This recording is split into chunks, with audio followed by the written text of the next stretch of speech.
close out, this is obviously outside of the NBA, and this may be even a little bit controversial. Okay. But give us your top 5 out of Kenosha basketball wise.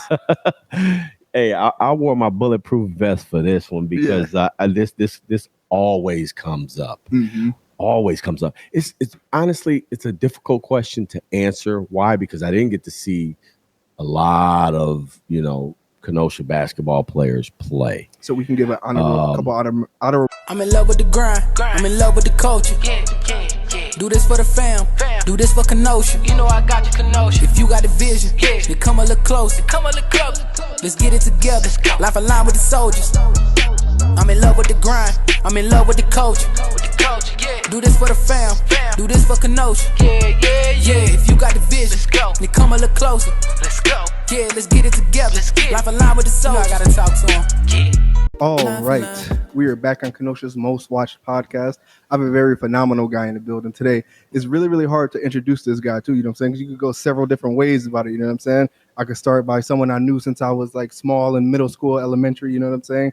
I could say one of Kenosha's greatest hoopers we have yet to see, you know what I'm saying? I could say a great mentor to the Kenosha area, a great coach, a great friend, a great everything, you know what I'm saying? I have Brandon Morris in the building. Brandon, how you doing today? Doing very well, man. I can't complain. Yeah. Holiday weekend and Yes, sir. relaxing, got some time off, so yeah, I'm good. You? Man. How are you? I'm actually doing pretty good. Holiday weekend. My daughter's cousins are in town from Indiana. Nice. Got to spend some quality time with them. You know what I'm saying? It pushed our reservation a little bit later, but we're here. Yeah. We're blessed. Everything's all good. You know what I'm saying? That So time just is tell the people at home just a little bit about you, just so they can get accustomed to you as we go.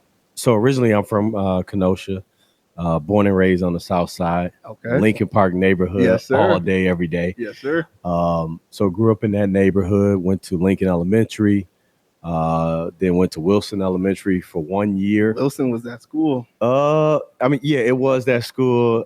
Because it was on the north side, I wasn't feeling it. Here's the honest to God truth. On the way over there, because I knew that we were moving to the north side, I cried the whole time. Oh, no. Because I didn't want to be a north sider. Yeah. Growing up as a south sider all that time, I did not want to be a north sider. Mm-hmm. Anyways, lived over in Wilson Heights for 1 year, and then came back to the south side and finished my elementary school at Frank School with my guy Dave Tollfree, and then went to Lincoln Middle School, St. Joe's, and then went off to Iowa Western Community College, and then finished up at UW Green Bay. Yes, sir. Kenosha, born and raised. South side is the best side. Yeah, I'll give you that. So when was it that a basketball was placed in your hands? So very, very early on, probably at 5, 4, I don't know, somewhere around there. I just remember playing organized basketball when I was in first grade. Okay. Yeah. Okay. Some of the best memories ever, because back then, you had the CYC, and you can go there, especially in the off season on a Saturday morning, and play all day long for 50 cents. Yeah. And during the basketball league time, of course, it's between like November to March. At the end of every season, you got to play what we thought was the championship game. No matter how many games you won, how many games you lost, we thought it was a championship game because all of the games were played at Carthage College. Oh, okay. Yeah. So playing there as a first grader, second grade, it was just the best feeling ever. So that was the good old days. So I can remember way back when me playing as a first grader. Okay. And it was just great. I fell in love with the game at that point. What would you say one of your most favorite basketball memories is to this day? I'm pretty sure basketball is taking you everywhere. Yeah, too many to even count. But as I got older, I was thinking of one of my fondest memories. And one of them were walking behind my mom, going down to Lincoln Park. And I remember how popular now the shoes are of the first Jordans.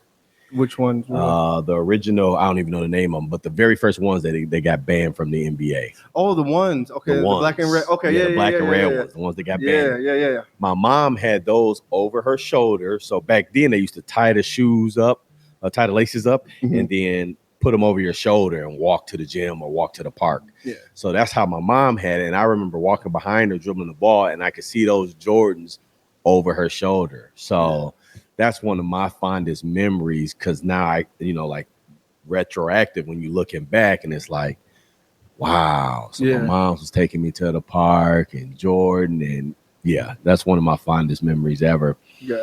But one of my probably my best memories that has the little to do with basketball, but it wasn't on the actual basketball court, was I was playing overseas in Egypt. Oh, wow. And they wanted me to go to a soccer game. I wasn't big on soccer. Obviously, in other countries outside of the U.S., soccer is the most important sport. Yeah, it's the number one sport there. Yep. And I went there, and they were chanting, "We love BMO." So imagine you being in a soccer stadium and them chanting those quotes of your name, and it was just like, it was breathtaking. Something that I wanted, in a everybody different country to at see that too. in a different country. And yeah, it was just a crazy experience.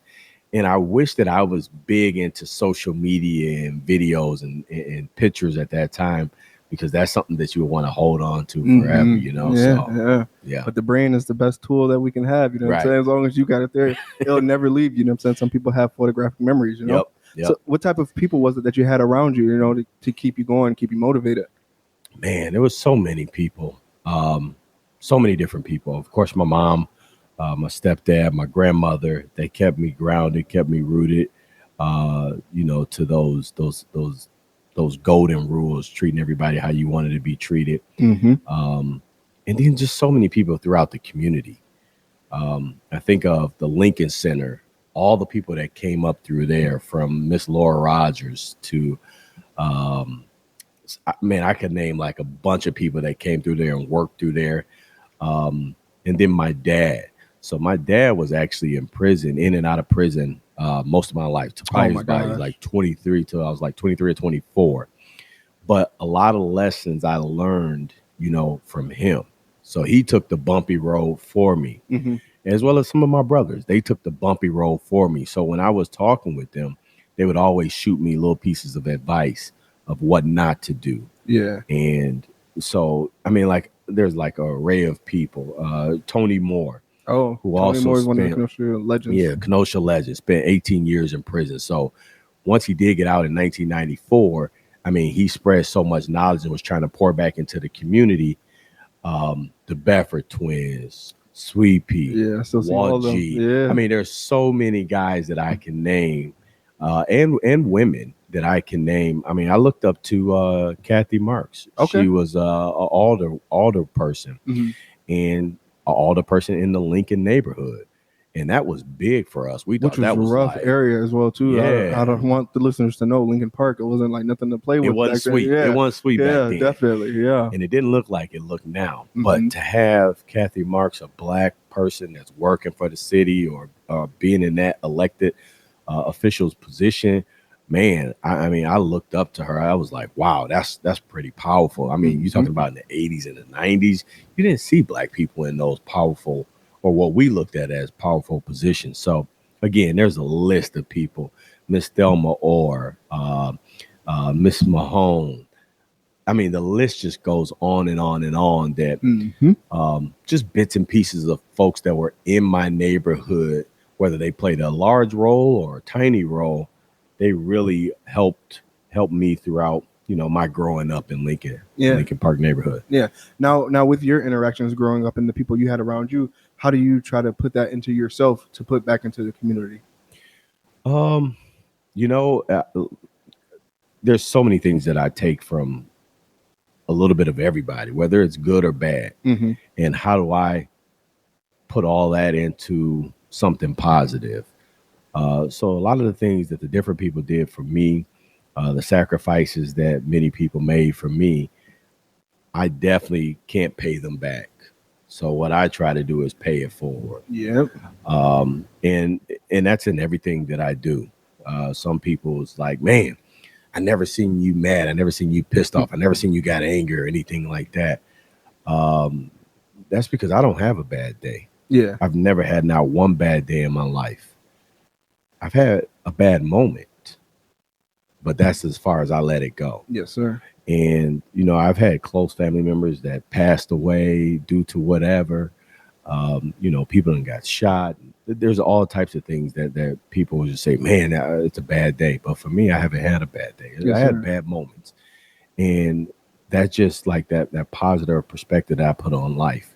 Like my grandmother, she went through a lot of different sicknesses, diabetes, and got one leg cut off when I was a little boy. My mom, she survived a house fire when she was Wow. 4 years old. Survived a house fire when she was 4 years old. So for me, talking about me having a bad day, nah, Yeah. because I'm too blessed to even think about having a bad day. I think Bad it- moments. I think it's so relieving to hear you say that too, because I'm not saying I'm just some person that can just give knowledge because I'm only 28, but I try to tell these younger generations, like, you guys hold on to situations that should only last a couple of seconds. You know what I'm saying? You're willing to go to prison or die, kill behind something that should only last for 10 to 15 seconds. You see it, analyze it, and like, okay, let's keep moving. You know what I'm saying? But you see all these people that just want to hold on to anger and resentment, and that's not the way to go. It'll only just hurt you in the long run. So Exactly. it's so relieving to hear someone else say that. You know what I'm saying? Yeah. So yeah. my interactions with you being a positive community citizen, I remember I was 6th or 7th grade when they would always have the basketball players play against the teachers. Right. And you would just always pop out. You know what I'm saying? People would never think you were coming. You know what I'm saying? The game's getting ready to start. Then all of a sudden you come in the door like Superman. They're like, oh, wait, we have one more. Then you're out there dunking on the middle schoolers and all that too. I'm like, come on, man. And I remember they started the positive men's and they would start taking us to the Bucks game. Mhm. I remember you were like one of the designated drivers, took us to Milwaukee one year too. I was like, man, that was like one of my middle school moments. You know what I'm saying? Like being able to hang with someone who was so talented, like a great person in the community, and me get to sit with him and ride to Milwaukee, sit with him at the game, talk basketball and all that. I held on to that all these years, bro. Like, Nice. seriously, I'm like so appreciative of that and you, bro. Like I love the work that you do in the community, bro. Nice. Seriously, Thank keep up you. the good work. Thank you. So with today being sports talk, you already know we got to talk about some NBA. You know what I'm saying? So what's your take on this? You know what I'm saying? Because this is going to be like a long conversation right here. Of course. Everything that had happened with the East, the West, LeBron, all that too. You know what I'm saying? I'll let you pick where you want to start out. So you got to give credit to the NBA in general. Mm-hmm. Them taking an approach they did over the things that happened before the lockdown, or just as the lockdown got into place. Like I felt like the NBA led the way for the country, and that's just my opinion. But the way Adam Silver handled it, him and his team and his office, and depending on Chris Paul and the Players Association, just handling it by shutting down the game after one player was tested positive, and then figuring out how do we move around and how do we still give back to the community and have these games going. Let's do it in the bubble. All those different types of things. I give NBA so much credit. I saw the way it affected many high school players, many high school players' parents after the fact. So I give the NBA so much credit. And then also to be on the forefront on speaking about the social injustices. Oh my God. And the systemic racism. I mean, so I give NBA so much credit. Now moving past that, being able to play the game and just, man, making it work for so many of us. And I'm saying that selfishly because I know these players have parents, have kids, have wives, have girlfriends, so on. And then to take them away from their parents, basically to entertain us. I thought that was just phenomenal. Yeah. And I was so appreciative of it because there were a lot of things that weren't going on. And I know like the MMA fighting probably took the first leap to get it going. But you calling or you listening, tune in every week. Line for line. Oh yeah, I'm going